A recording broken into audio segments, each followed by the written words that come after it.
Assalamu alaikum. Good afternoon, ladies and gentlemen. I hope you guys doing great. দু একদিন বিরতির পর আবারও লাইভে unexpected time for many of you. I think it is 12:30 something in Bangladesh. সেই সময়ে লাইভে আসলাম। আপনাদের কাছে পৌঁছতে সময় লাগতে পারে। I understand that. It's okay. We take it easy. আজকে ইরান এবং ইসরায়েল এবং মার্কিন যুক্তরাষ্ট্র বলতে পারেন এই যুদ্ধের কিছু আপডেটস আছে। আপনারা নিশ্চয়ই এতক্ষণে জেনেছেন আপডেটসগুলো। I'm not talking about the blockade imposed by the United States of America, right? এই যুদ্ধের মধ্যস্থতাকারী হিসাবে পাকিস্তানের ভূমিকা এবং যুদ্ধের দ্বিতীয় দফা বৈঠক, যুদ্ধ শেষ হওয়ার জন্য দ্বিতীয় দফা বৈঠকে বসতে যাচ্ছে ইরান এবং মার্কিন যুক্তরাষ্ট্র। এবং এই খবরটা আজকে মোটামুটি সব জায়গাতে আছে। এটা হলো সবচেয়ে গুরুত্বপূর্ণ খবর। এতে বোঝা যায় যে এই যুদ্ধেও but we all know that definitely President Trump is desperately trying to exit from this war. But উনি সম্মানের সহিত বসবার বেরিয়ে যেতে চাচ্ছেন এখন হাফ ওয়েতে। এবং সবচেয়ে বড় জিনিস হলো যে উনি যেতে চাইলেও যেহেতু অন্য পক্ষ তারা যুদ্ধ চালিয়ে যেতে তারা তারা চান এই যুদ্ধ প্রলম্বিত বা প্রলংড ওয়ার, যেটা ইরাকে বা এভাবে হয়েছে, which is America cannot afford this kind of war, right? So ladies and gentlemen, এভাবেই যুদ্ধ এখন পর্যন্ত চলছে।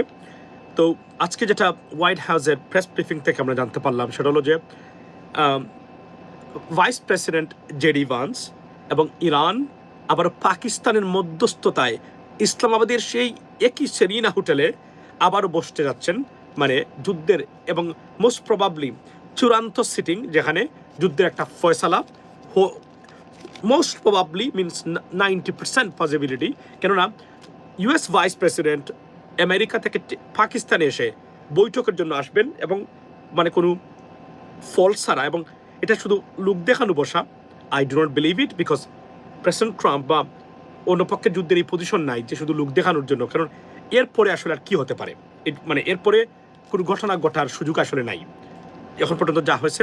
কেননা যে ব্লকেড প্রেসিডেন্ট ট্রাম্প ইম্পোজ করেছেন, সেই ব্লকেড যদি দীর্ঘস্থায়ী হয়, এটা উল্টো মার্কিন যুক্তরাষ্ট্র এবং পশ্চিমা বিশ্ব যারা আছেন তারা সহ মধ্যপ্রাচ্যের যে অ্যালাইজ বা পার্টনার্স যারা আছেন তাদের এই ক্ষতির কারণ হয়ে দাঁড়িয়েছে। এবং এখানে আজকে আপনারা নিশ্চয়ই জানেন যে চীন কিন্তু তাদের জাহাজ নিয়ে চলে গেছে। তারা বলছে যে ইনো হোয়াট, আমরা এভাবে এই ব্লকেড ধরে নিয়ে আমরা বসে থাকলে আমাদের কাজ হবে না, আমাদেরকে খাইতে হবে, চলতে হবে, ফিরতে হবে। এবং তারা এটা মনে করি তারা চলে গেছেন এখান থেকে, লেডিস এন্ড জেন্টলম্যান। সো আমি মনে করি এটা যত দীর্ঘায়িত হবে, যে কোন সময় প্রেসিডেন্ট এটা কিন্তু যুদ্ধ অন্য গতিতে চলে যেতে পারে। ফর এক্সাম্পল, চীনকে যদি চীন এটা মানবে না, এখন 90% ইরানের তেল বিক্রি হয় চীনে। চীন তেল নীতি আসার পরে যদি তাদের ট্যাঙ্কারকে বাধা দেওয়া হয়, তাহলে কিন্তু এখানে ঝামেলা সৃষ্টি হতে পারে, যুদ্ধেও অন্য লেভেলে চলে যাবে। এটা কেউ চাচ্ছে না এবং প্রেসিডেন্ট ট্রাম্পও চাচ্ছে না। দেয়ারফর যে কোনভাবে হোক না কেন একটা সমাধান এখন অবশ্যই প্রয়োজন। এবং এখানে আরও কিছু গুরুত্বপূর্ণ ঘটনা ঘটেছে, সেটা এর মধ্যে উল্লেখযোগ্য হলো যে অনেক যারা সমালোচনা করার কথা না তারও সমালোচনা যুক্ত হয়েছেন প্রেসিডেন্ট ট্রাম্প এবং মার্কিন সরকারে। তার মধ্যে অন্যতম হচ্ছে পোপ লিও, যিনি মার্কিন নাগরিক এবং আমেরিকান বংশোদ্ভূত, যিনি অবশ্য স্প্যানিশ বংশোদ্ভূত, বাট আমেরিকাতে জন্ম নেওয়া আপনার পোপ, যিনি বর্তমানে এই প্রথম ভ্যাটিকানের ইতিহাসে।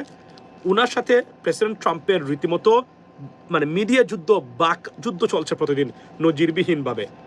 ব্রিটেনের প্রচুর সমালোচনা হচ্ছে প্রেসিডেন্ট ট্রাম্পের। স্পেন নজিরবিহীনভাবে একক সিদ্ধান্ত। ইতালি ইসরায়েলে যে কোন ধরনের অস্ত্র বিক্রি নিষিদ্ধ করেছে।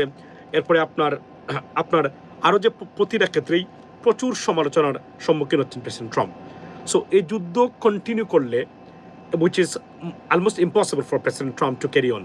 এবং এই যুদ্ধ এখানেই থামতে হবে, কেননা এই যুদ্ধে মিলিটারি দিক দিয়ে হলেও মার্কিন যুক্তরাষ্ট্র যদিও আমরা জয়ী হয়েছে বলে আমরা ধরে নেই, কিন্তু মূল যে উদ্দেশ্য এই যুদ্ধের সেটা ছিল রেজিম চেঞ্জ। আমরা এর আগে অনেকবার বলেছি রেজিম চেঞ্জ মানে হয় নাই।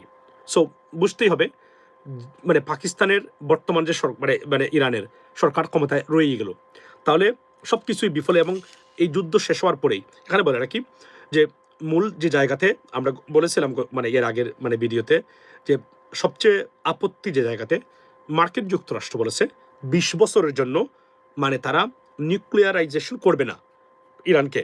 ইরান এটা মানতে হবে।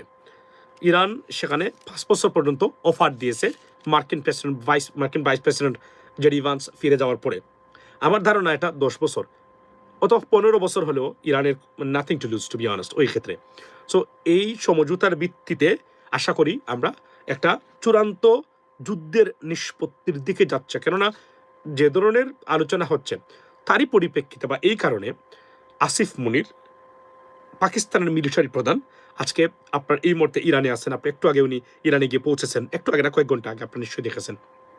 সো পাকিস্তান রিলেন্টলেস এফোর্ট মানে চালিয়ে যাচ্ছে এবং এই যুদ্ধ থামানোর জন্য এবং ভূয়সী প্রশংসায় মানে প্রশংসিত হচ্ছে। এর আগে আমরা বলেছি সাবেক ইতালিয়ান প্রধানমন্ত্রী বলেছেন পাকিস্তানকে শান্তিতে নোবেল মানে মানে পুরস্কার দেওয়ার জন্য, which is most likely could happen if the war stops. To be honest with you, wait for that. It may be. কেননা এটা তৃতীয় বিশ্বযুদ্ধের মানে অবস্থান তৈরি করতে পারে এখনো। ওয়াই? আগেই বলেছি যে যদি চীনের ওয়েল ট্যাঙ্কারগুলা মানে ইরান থেকে বেরিয়ে যেতে মার্কিন যুক্তরাষ্ট্র বাধা দেয়, সত্যিকার অর্থে বাধা দেয়, তারা কিন্তু এখানে নদীরবিন মানে রিটেলিটরি অ্যাকশনে যাবে। There we go. This is where the ultimate problem will start from there. So আশা করি এটা ঘটবে না। এটা সবাই জানে, কিন্তু কারণ চীন যখনই এখানে এঙ্গেজ হবে তখনই এরা মারাত্মক আকার ধারণ করবে এবং তাদের ট্যাঙ্কারগুলো যাচ্ছেই। আজকে সবচেয়ে গুরুত্বপূর্ণ খবর হলো অলরেডি আসিফ মুনির আছেন আপনার কিসে, এই ইরানে, আপনারা দেখেছেন সব জায়গাতে। এবং জেডি ভান্স যে কোন সময় আবার পাকিস্তানে আসবেন, একটু আগে বলেছি একই জায়গাতে একই অবস্থানে আসবেন। আজকে আমার সবচেয়ে ভালো লেগেছে যে পাকিস্তানের ভূয়সী প্রশংসা করেছেন হোয়াইট হাউস প্রেস সেক্রেটারি। এবং সবচেয়ে নজিরবিহীন তথ্য যেটা জানলাম, ভারতের প্রস্তাবকে নাকচ করে দিয়েছেন প্রেসিডেন্ট ট্রাম্প। এই যুদ্ধের মধ্যস্থতাকারী হিসাবে প্রেসিডেন্ট ট্রাম্প পাকিস্তানকে একমাত্র সবচেয়ে রিলায়েবল পার্টনার, বিশ্বস্ত মানে মানে গোষ্ঠী বলে মনে করেন উনি। আজকে এটা আমার বক্তব্য, আমি আপনাদেরকে বাজাবো মানে ক্লিপটা। এবং এটা একটা আমরা তো বলি না যে আমাদের রাজনীতিবিদরা মানে বিশেষ করে সাউথ ইস্ট এশিয়ার রাজনীতিবিদরা চিকেন ব্রেইন নিয়ে জন্মগ্রহণ করে, এটা আমি বলে থাকি আমরা, আপনারা নিশ্চয়ই জানেন। ইটস ট্রু দো, ইভেন ভারতের মতো দেশও এরা একটু শয়তান। আর আমাদের যারা আছে এরা সেই জায়গাতে পাকিস্তান যে স্মার্টনেস দেখিয়েছে ডিপ্লোমেসিতে, it is unprecedented ladies and gentleman, trust me.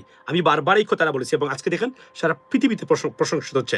গতকালকে শাশি কাপুর, ভারতের একজন মানে অন্যতম কনজারভেটিভ আপনার মানে এমপি, উনি যে বাসায় পাকিস্তান প্রশংসা করেছেন, মোদিকে দুইয়ে দিয়েছেন গতকালকে। নজিরবিহীন ঘটনা কিন্তু।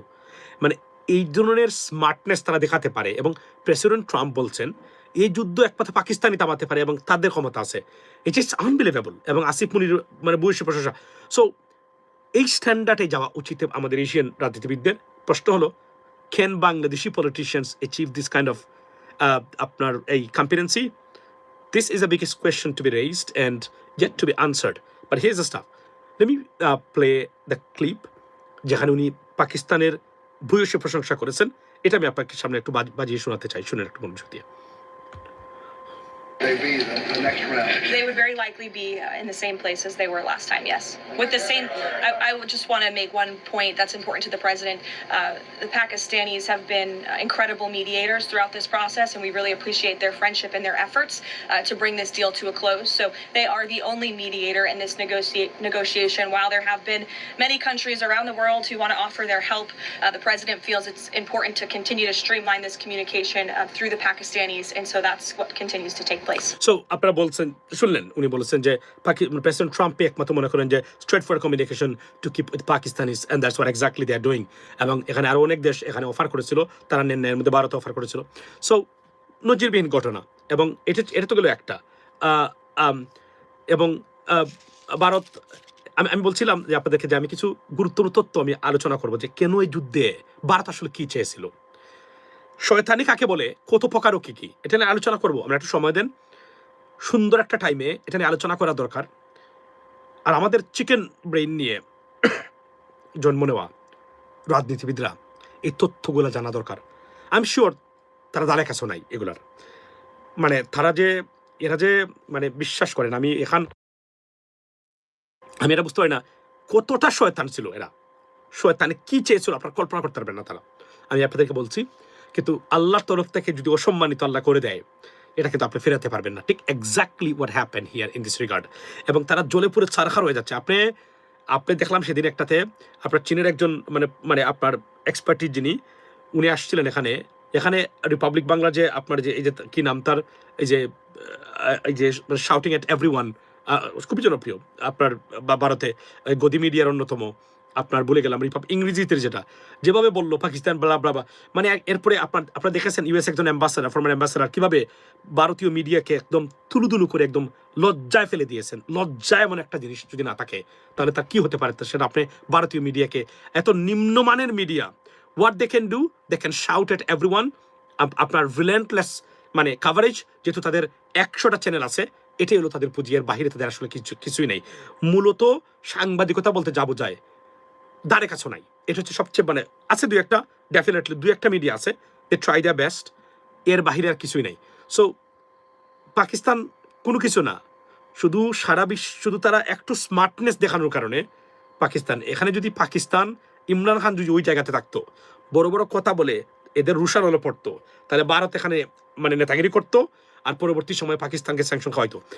এই প্রক্রিয়া অন্ততপক্ষে এই অভিজ্ঞ রাজনৈতিক গোষ্ঠী যারা আছে পাকিস্তানের এই মুহূর্তে, আমি বলছি না তারা ফেরেস্তা, দে আর কারাপ্টেড লাইক আমাদের পলিটিক্যাল এন্টিটি যারা তাদের মতো, তারা কিন্তু এই জায়গাতে সফল হয়েছে এবং তারা কিন্তু পাকিস্তানকে অন্য লেভেলে মানে নিয়ে গেছে ডেফিনেটলি।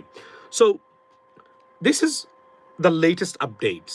ব্লকেড নিয়ে কথা বলার কিছুই নাই, কারণ পোর্টস ব্লকেড করেছেন মার্কিন যুক্তরাষ্ট্র, এবং এটা করে ইরানের তারা বলছেন 2 দিন মাত্র রিজার্ভ, 3 দিন রিজার্ভ রাখার ক্ষমতা আছে, তেল যা উত্তোলন করে Iran. Don't worry about that. এটার সমাধান যদি না হয়, এটা সবার আগে মার্কিন যুক্তরাষ্ট্র এবং প্রেসিডেন্ট ট্রাম্পের পলিটিক্যাল ক্যারিয়ার অন্যদিক দিয়ে সবচেয়ে ক্ষতিগ্রস্ত হবেন undoubtedly, ladies and gentlemen. So we're going to talk about this thing in details maybe today, but up until now গুরুত্বপূর্ণ খবর হলো যে ভারতের মানে আপনার অফারকে রিজেক্ট করে পাকিস্তানকে প্রেসিডেন্ট ট্রাম্প বেছে নিয়েছেন, কাউকে পাত্তা দেন নাই।